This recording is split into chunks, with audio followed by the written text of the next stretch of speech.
Jack worked the night shift as a security guard in a large shopping mall.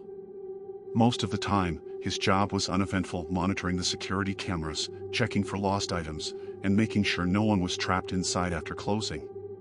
But one night, at exactly 3:12 a.m., he noticed movement on one of the security screens. A small child was walking down a corridor that was supposed to be empty. The child was holding a worn-out teddy bear and walking slowly. Jack frowned. There was no way a child could be here at this hour. As he looked closer, he noticed something strange. The child's clothes looked outdated, as if from the 1980s. He picked up his radio to call another security guard, but the response was unsettling. "I'm in the main office. No one's here but me." "Are you sure?" Jack turned back to the monitor.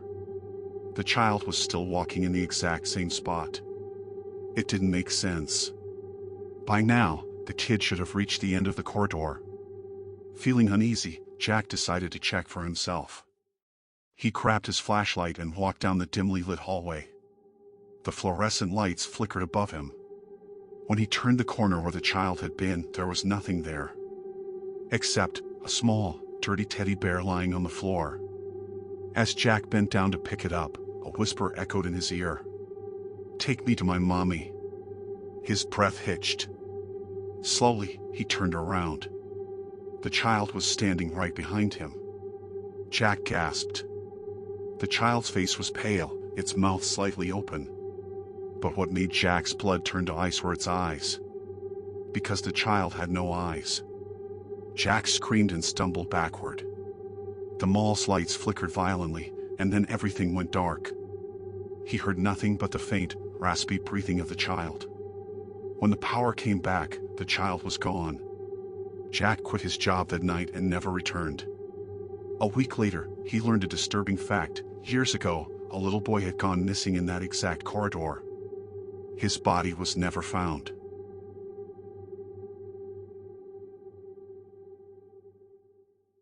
Lisa and her friends had spent the whole day at the mall. As the stores started closing, they decided to head home. They stepped into an elevator and Lisa, jokingly, pressed her random button. Except it wasn't a normal button. There was no number. Just a faint, scratched mark. The elevator started moving down, but something felt off. The floor indicator wasn't changing. Normally, it should read 5, 4, 3, 2, 1. But there was nothing. Just a blank screen. Then, the elevator stopped. The doors slid open. Lisa and her friends froze. This wasn't the mall. It was an abandoned, decayed hallway. The walls were covered in dark stains, the floorboards rotting. The air smelled of mildew. A rusted sign hung in front of them, barely readable. "Do not leave. No way back." One of her friends frantically pressed the elevator buttons, but none of them worked. Then, from deep within the hallway, came the sound of shuffling footsteps. Someone or something was moving toward them. But the lighting was too dim to make out any details. Lisa's heart pounded. Her friend suddenly slammed the 0 button. The elevator jerked violently and started rising at an unnatural speed. When the doors finally opened again, they were back in the shopping mall. The bright lights and familiar surroundings should have been comforting, but something still felt wrong. Lisa, shaken, pulled out her phone and opened the front camera to check herself. That's when her stomach dropped. Because in the reflection, there weren't just 4 people in the elevator. There were 5. And the extra person was standing right behind her.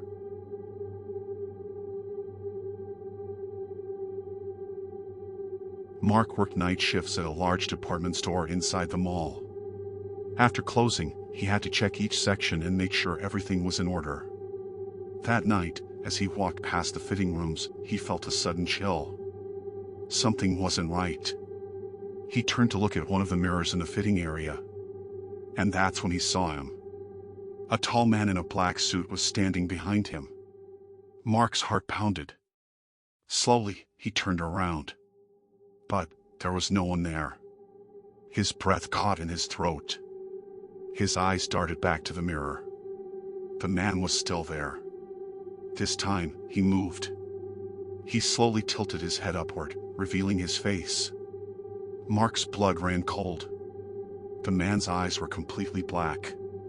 Suddenly, the lights flickered. Mark turned to run.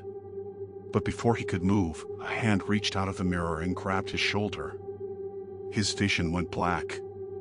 The next morning, when employees arrived to open the store, Mark was nowhere to be found. Security footage showed him entering the fitting room, but he was never seen coming out.